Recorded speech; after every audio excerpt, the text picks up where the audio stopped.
A paz do Senhor, professores, a paz do Senhor, Meleide, a paz do Senhor, irmão Gilson. A paz do Senhor, Gil, a paz do Senhor, Gil, tudo bem? A paz do Senhor, professoras. Que bom estarmos juntos em mais um EBD em Síntese Podcast pré-adolescentes, né? A gente já está chegando aí no finalzinho da nossa lição, né? Faltam apenas 3 lições para que a gente encerre esse trimestre. Tem sido um trimestre muito abençoado, um trimestre também que vai nos permitir, né? Que nos permitiu aprofundar sobre escatologia, né? Estudarmos mais sobre escatologia, o estudo dos últimos dias, né? E hoje nós estaremos estudando justamente sobre o julgamento final, né? O julgamento final, ou também conhecido como o grande trono branco, né? Que acontecerá aí após o fim da grande tribulação, como nós já estudamos.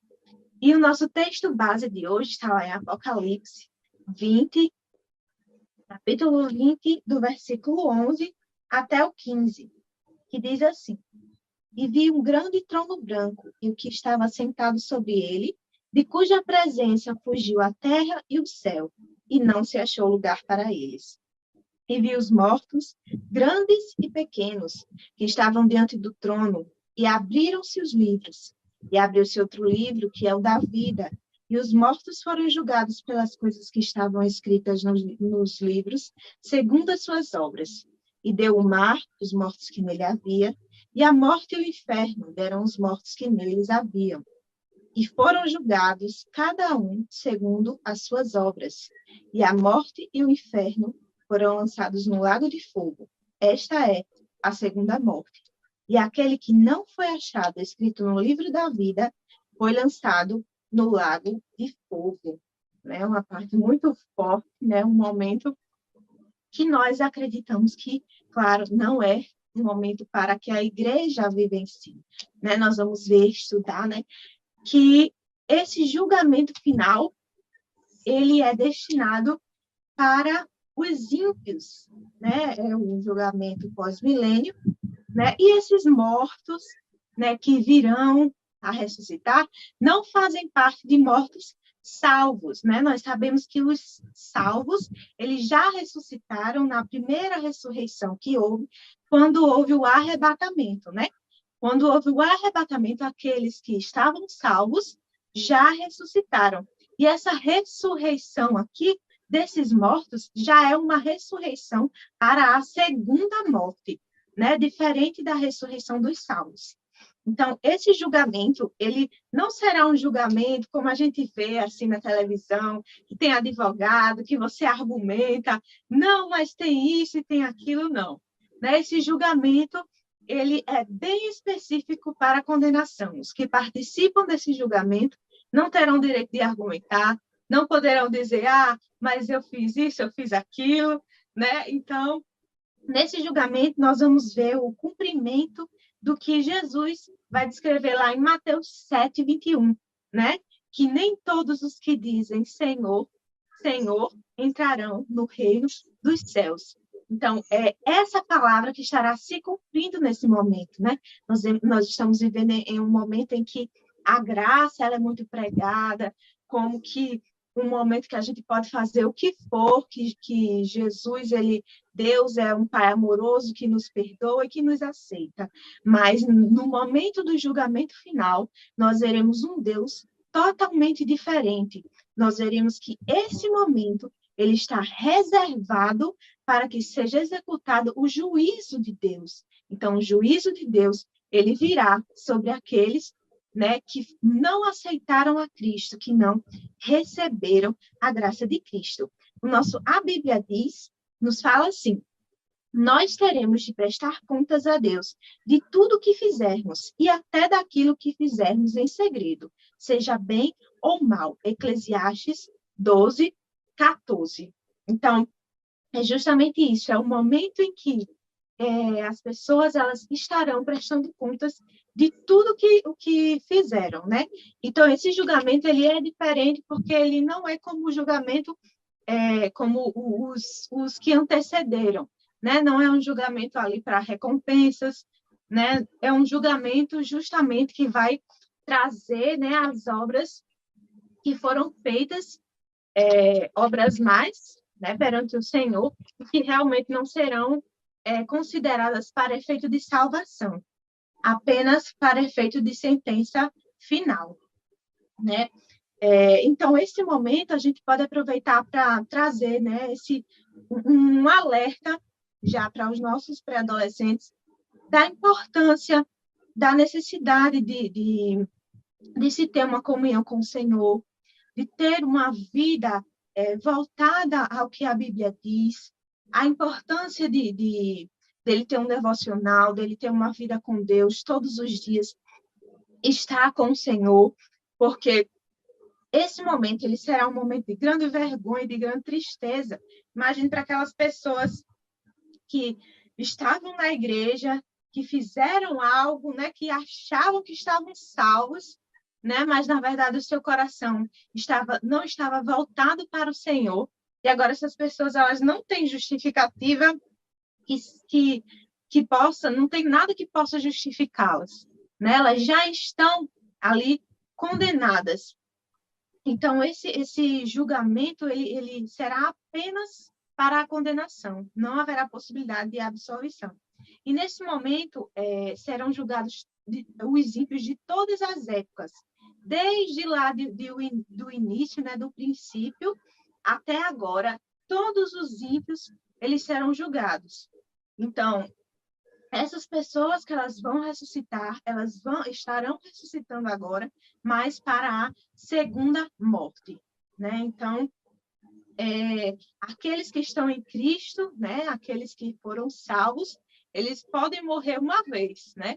Mas nascem duas, vivem duas, né? Porque uma nasceu aqui na Terra e a outra nasceu novamente do Espírito Santo. Mas aqueles que não receberam a Cristo e não aceitaram a graça, eles vão nascer uma vez, mas vão morrer duas vezes, né? E Aquele que morre com Cristo ressuscita para uma vida nova. E aquele que morre sem Cristo ressuscita para uma morte nova. verdade, irmã Eli. Desse jeito. E é uma morte que realmente da alma, né? Que não terá fim, né? É um sofrimento sem fim e é algo que não tem ponto final, né? Será um sofrimento eterno. E por isso a necessidade de nós estarmos aí conversando com os adolescentes sobre isso, alertando sobre esse momento que também irá acontecer, né? Está previsto, o Senhor já deixou, já está profetizado. Então, no grande trono branco, né? Nesse juízo final, nós veremos primeiro o juízo sobre Satanás, né? Então, Satanás será lançado no lago de fogo, juntamente com ele, o anticristo e o falso profeta, né? O falso profeta e o anticristo serão lançados primeiro, e após Satanás também estará sendo sentenciado ao lago de fogo. E em seguida se inicia, né, o grande trono branco, né? Grande porque nós imaginamos que realmente seja um julgamento bastante extenso, visto que todas as pessoas, né, todos os ímpios de todas as épocas estarão sendo julgados e sentenciados ali, né? O trono que mostra o poder, a majestade do Senhor, e branco que representa ali a justiça e a bondade do Senhor. Então, estará sendo executada, né, a justiça, refletindo ali a santidade do nosso Deus. E, nesse momento, será um momento tão grandioso, né, como a gente leu aqui, que até a terra e o céu vão fugir da presença do Senhor, né? Não poderão se conter na presença do Senhor. Então, tamanha será a glória de Cristo que até a terra e o céu desaparecerão diante de tão grande glória, né? Que Cristo estará ali executando a sua justiça. Então, será um momento realmente em que Cristo agora estará como juiz, né? Não mais como o o grande salvador da humanidade, não mais como o cordeiro mudo, não. Nesse momento ele estará como um grande juiz para executar juízo sobre a humanidade e sobre todos aqueles que não receberam a graça do Senhor. Amém, Gilson? Amém. Amém. Só para a título de complemento, né? O que Juliano estava dizendo, né? Aqui no livro de escatologia, aquele livrinho que a gente está usando como referência, diz assim, no capítulo 11, né, que fala a respeito do juízo final, diz que Deus reservou esse dia para julgar toda a maldade do homem, inclusive do próprio diabo e seus demônios, tanto os presos como os que estão livres. Né? O justo juiz, Jesus Cristo, fará o julgamento, a sentença e a condenação perfeita para todos eles. Amém? Amém. Amém. O apóstolo Paulo, em 2 Timóteo, capítulo 4, e o versículo 8, ele chama Jesus exatamente desse título que vocês estão trazendo aqui nesse podcast. Justo juiz. Jesus é o justo juiz. E em Isaías, no capítulo 11, o versículo 4, diz mesmo no início que ele julgará com justiça. Então, Jesus, ele vai estar nesse momento não como advogado, não como defensor daqueles que creram nele, mas como um juiz. E não qualquer juiz, mas um juiz justo e reto. E se a gente parar para pensar, isso é tudo que a gente quer nessa vida, isso é tudo que a gente espera nessa existência. Porque quando a gente cria uma certa consciência, né, na fase já na pré-adolescência, passando para a adolescência, a gente começa a entender e compreender mais a realidade da nossa volta, a gente se depara com muita injustiça. E, principalmente, injustiça sendo exercida por juízes, né? Isso no cenário político, no cenário social, até mesmo no cenário eclesiástico, que é por lá a gente encontra injustiças. E, diante de tudo isso, a gente espera uma solução, uma justiça, uma resposta, e às vezes nessa vida a gente não encontra. Nessa existência, a gente não se depara com essa justiça. E essa vida só faz sentido se um dia alguém que é totalmente justo traga justiça sobre as ações de todos os homens que viveram sobre a terra. E nós que cremos na palavra de Deus, sabemos que esse dia vai chegar, que esse dia é real, ele é escatológico, mas ele é real, e Jesus ele vai trazer justiça de forma reta sobre todas as pessoas, né? Em especial no juízo do trono branco sobre os ímpios que pecaram contra ele. Nós costumamos dizer que eles serão julgados, os ímpios, por Jesus pelos seus pecados. E nós estamos certos em falar isso. Né? Nós sabemos que, pela palavra de Deus, o ser humano ele é julgado, no mínimo, de 4 formas. Pelas suas palavras, pelos seus pensamentos, pelas suas ações e o que muita gente não reflete, pelas suas omissões também. Jesus disse que as pessoas serão julgadas também pelo que não fizeram. Se pode fazer o bem e não faz, se tinha como dar água, se tinha como dar veste e não fez, vai ser julgado também. Então, todos os seres humanos vão ser julgados por palavras, pensamentos, ações e omissões. Diga aí quem é que pode escapar desse juízo. Ninguém. Só que vai existir nesse juízo pessoas que não vão estar lá para serem sentenciadas, já estarão lá salvas e glorificadas. Essas pessoas, com certeza, elas se enquadrariam dentro do grupo de pessoas que vão ser sentenciadas ao lago de fogo, ao inferno, ao castigo eterno, que vai ser a igreja.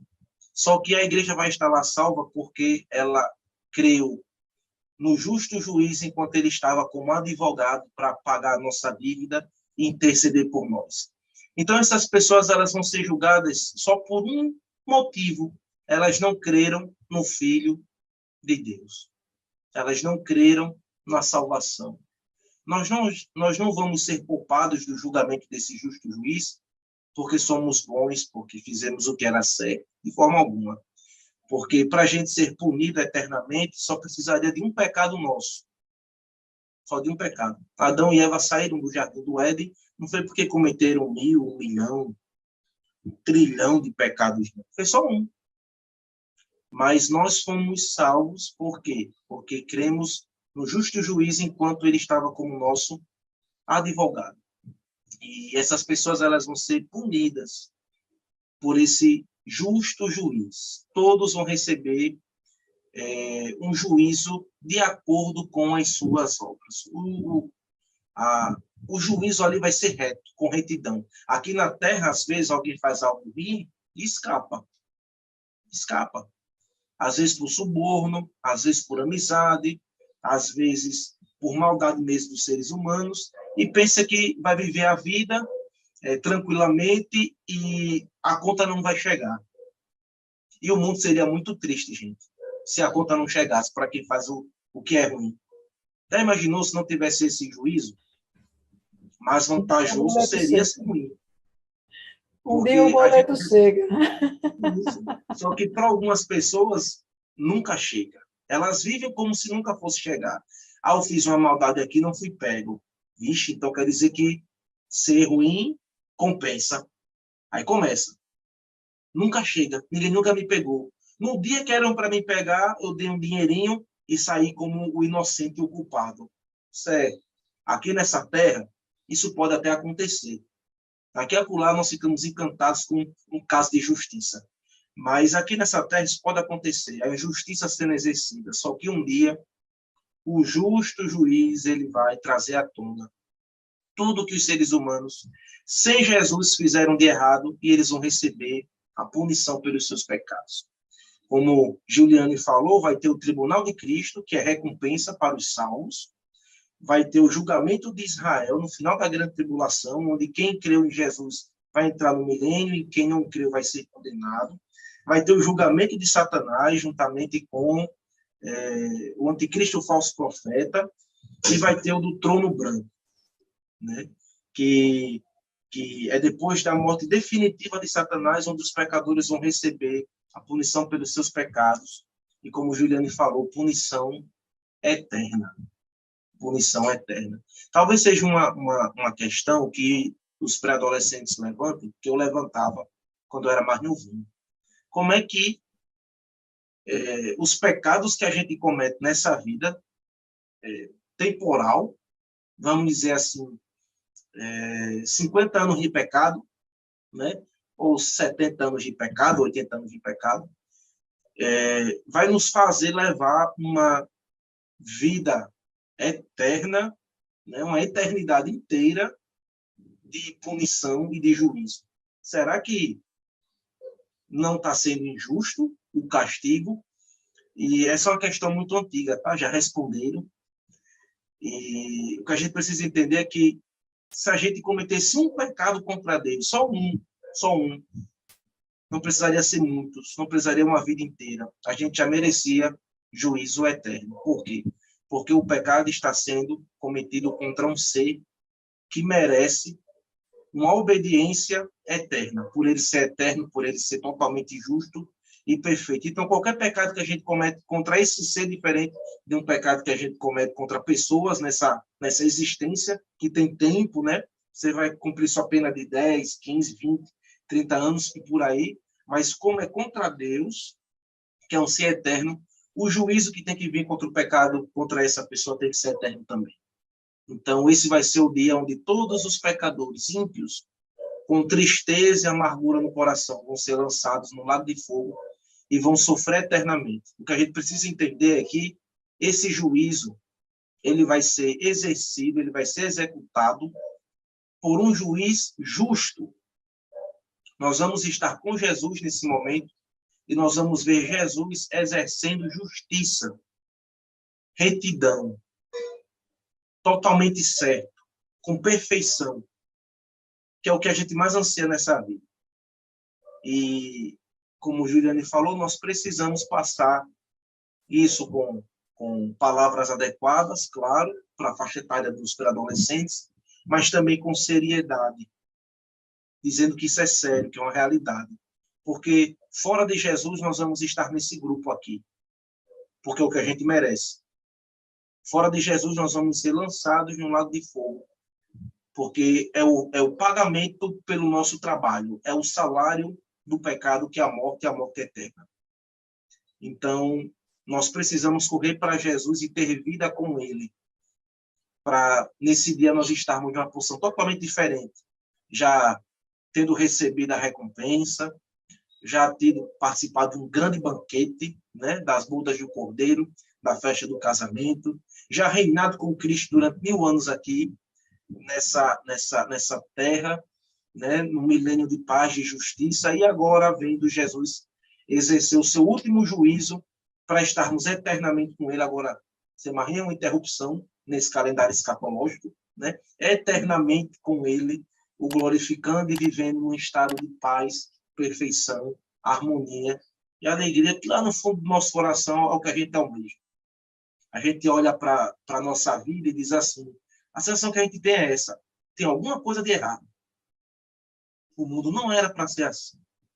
Eu fico muito assim, meio reflexivo, filosófico, quando eu vejo diante de mim uma morte. A sensação que dá lá no meu coração é que a gente não foi criado para isso.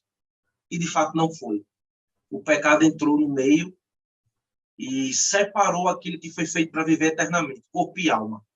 É por isso que é estranho. A gente olha para o corpo, vê que a pessoa está ali, ao mesmo tempo a pessoa não está. Né?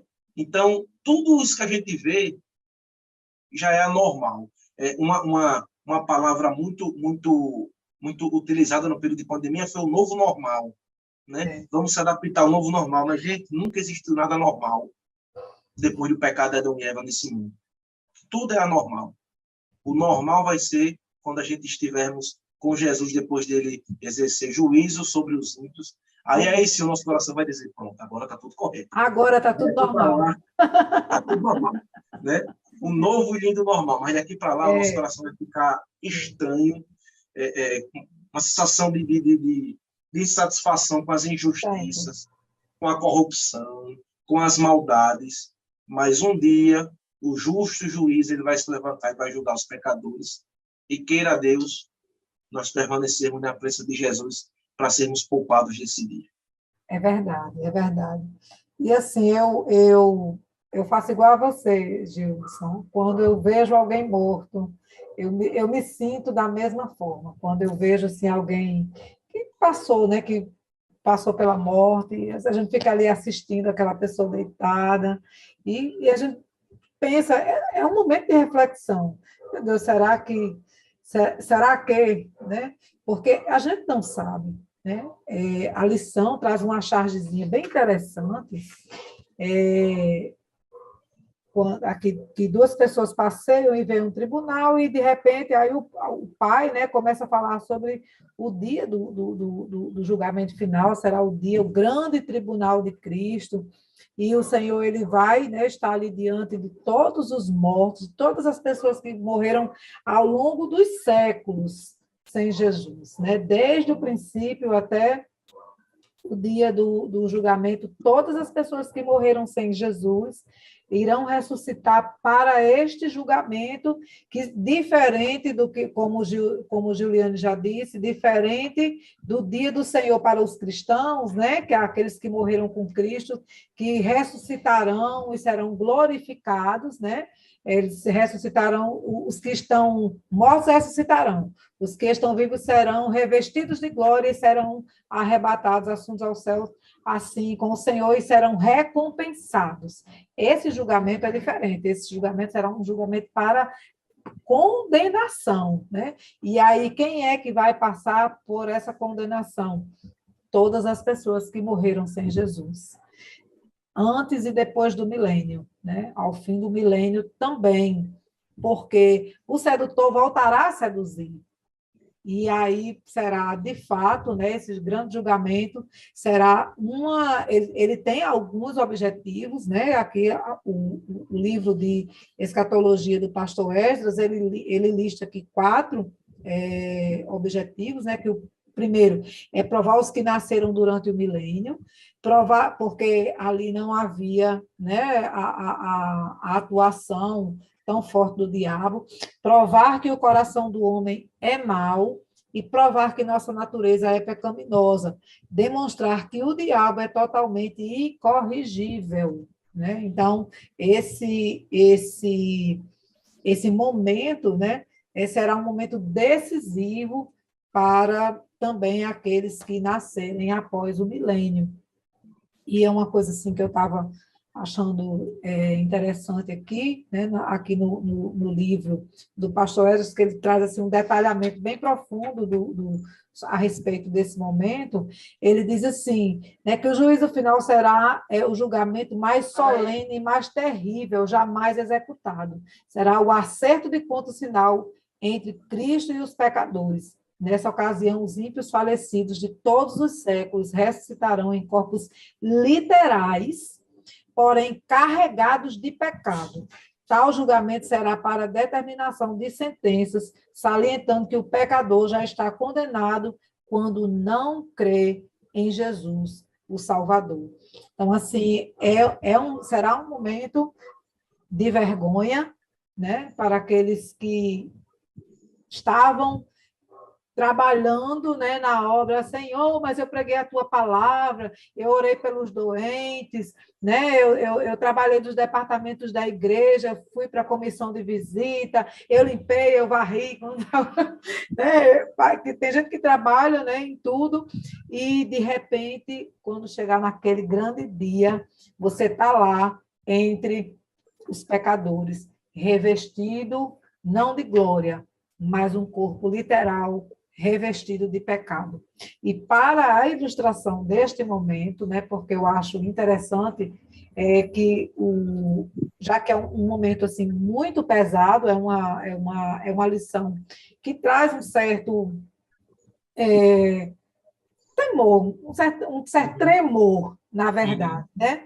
Porque enquanto eu estudava, eu só pensava em tantas coisas que a gente já vem vivendo ao longo dos dias e de como é difícil manter-se, né? Como é difícil manter uma vida de santidade, de coerência com a palavra, porque é necessário colocar todas essas coisas, né? Colocar diante dos pré-adolescentes todas essas necessidades, porque é difícil, né, viver uma vida de recusa aos grandes e maravilhosos prazeres, mas o nosso objetivo não é o mundo, o nosso objetivo é o céu. Então, pensando no céu, qualquer sacrifício vale a pena, né? E aí, como poderá o jovem aperfeiçoar o seu caminho?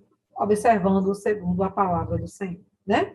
Então, eu acho que uma forma interessante de trazer essa reflexão, sem trazer grandes impactos para a vida, para a consciência, para o emocional do pré-adolescente, né? Como eu já tinha colocado aqui uma vez, que uma jovem me abordou dizendo que a igreja tinha traumatizado ela com essa história de inferno, né?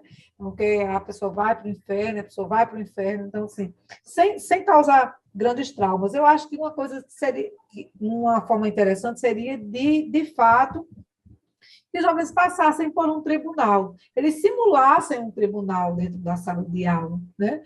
E aí, dentro da perspectiva do tribunal, poderia ser usado esse diálogo aqui, em pequenas plaquinhas, né? Cada um com uma plaquinha na mão, dizendo, Senhor, mas eu preguei a tua palavra, eu fiz muitas obras de caridade, a outra aqui, né, que trabalhou nos departamentos, e aí a gente pode usar, dependendo da quantidade de alunos que a pessoa tiver, você pode criar várias placas com vários diálogos diferentes, e o professor se vestir de juiz e ali, segundo a palavra de Deus, executar, né? Porque o que é que poderia tirar a salvação de uma mulher, por exemplo, que trabalhou nos departamentos da igreja, né? O que é que poderia tirar a salvação de um pastor que arrebanhou pessoas, almas por toda a sua vida. O que é que poderia fazer isso? Segundo a palavra de Deus, o que é que poderia, né, tirar a salvação dessa pessoa? Então, eu acho que a principal reflexão aqui nesse momento, que Gildson colocou muito bem, é o arrependimento. Porque qual era a principal pregação de João Batista? Arrependei-vos, porque é vindo o reino dos céus. Arrependei-vos, porque é vindo o reino dos céus. De fato, viver sem pecado para nós, seres humanos, é inatingível. Né? A palavra diz que aquele que diz que não peca já está pecando porque está mentindo. Né? Mas qual é o que é que pode, né, tirar a salvação de alguém?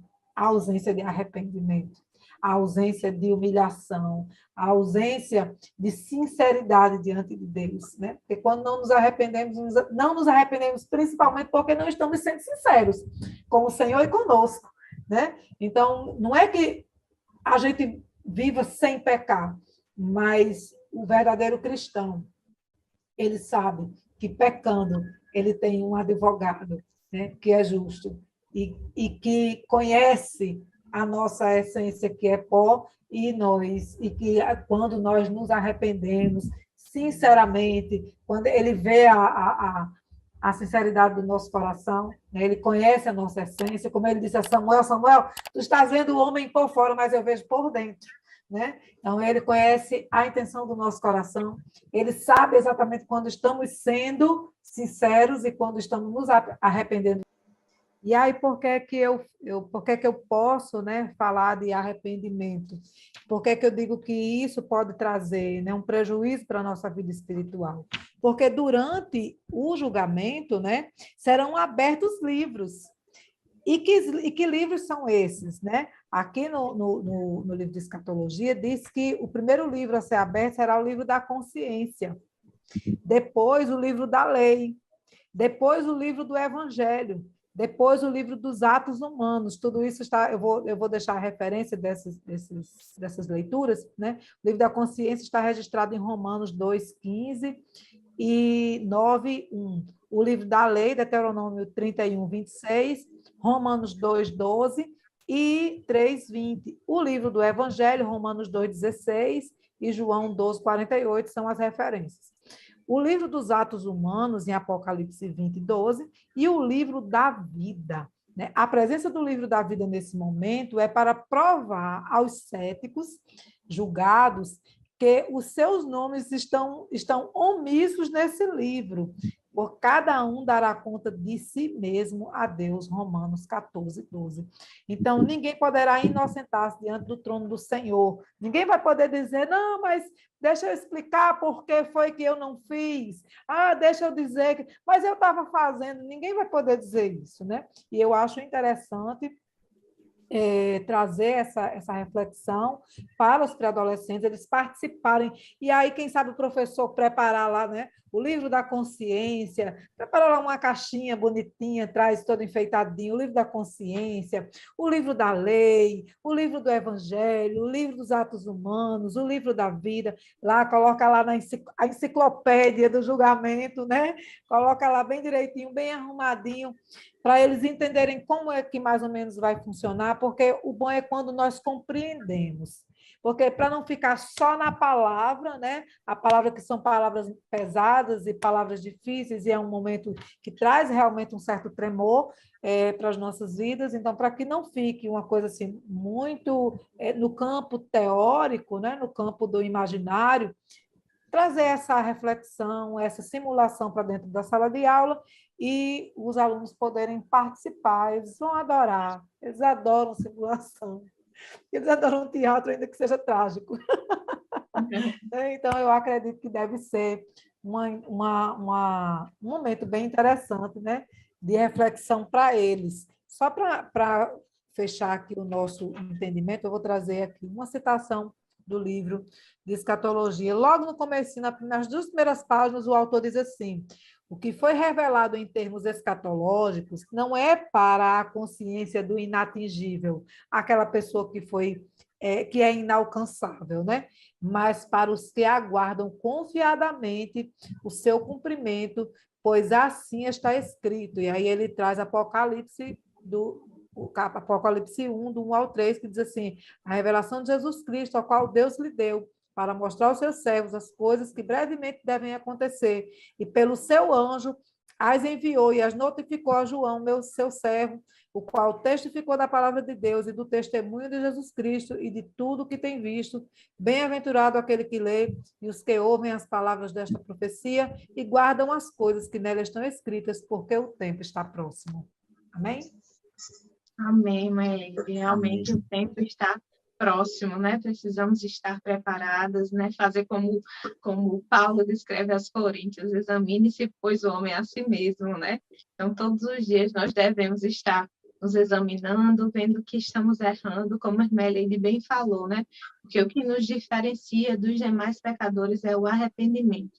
Então, nós precisamos todos os dias estarmos diante do Senhor, né, com arrependimento, se nós estamos errando em algo, né, observar no que estamos errando e nos arrepender enquanto é tempo, né, pois esse momento do juízo final, ele não abre chance para arrependimento. Enquanto nós somos seres mortais, enquanto nós estamos neste corpo, né, há chance de arrependimento, mas quando nós passamos para o campo da eternidade, não existe arrependimento. Né? Depois que nós entrarmos na eternidade, depois que houver essa separação, né, entre o corpo e o espírito, já não há mais chance de arrependimento. Isso. Então, que nós venhamos... E está tudo registrado, né, Gil? A gente não pode esquecer, a gente tem que trazer essa reflexão para os alunos. Tudo que nós fazemos fica registrado. Então, o que apaga as nossas transgressões são as misericórdias do Senhor, que são reveladas através do nosso arrependimento. E a gente não pode esquecer que a recompensa do pecado é o lago de fogo. Verdade, Welide. Então, que essa lição seja uma lição abençoada, né? Deixemos claro para nossos alunos que esse momento, ele não é um momento para a igreja do Senhor, né? Como está escrito lá em Apocalipse 22:15, né? Descreve bem as pessoas para os quais é destinado, né, esse momento, né, os cães, os feiticeiros, os que se prostituem, os homicidas, os idólatras, qualquer que ama e comete a mentira, né, já nos diz, né, de algumas pessoas que estão destinadas a esse juízo, né, então, não é algo para nós, então que venhamos a cada dia vigiar, né, se estamos de pé, aquele que está em pé, cuide para que não caia, né? Então, que o Senhor abençoe a sua aula, querido professor, né? Que seja uma aula abençoada em nome de Jesus, que seus alunos possam compreender, né? Assim, essa sequência de julgamentos que haverá, a diferença entre eles, é muito importante que fique bem claro na cabeça do nosso aluno. Amém? O Senhor os abençoe e até a próxima lição. A paz do Senhor. Até a próxima lição. A paz do Senhor, queridos.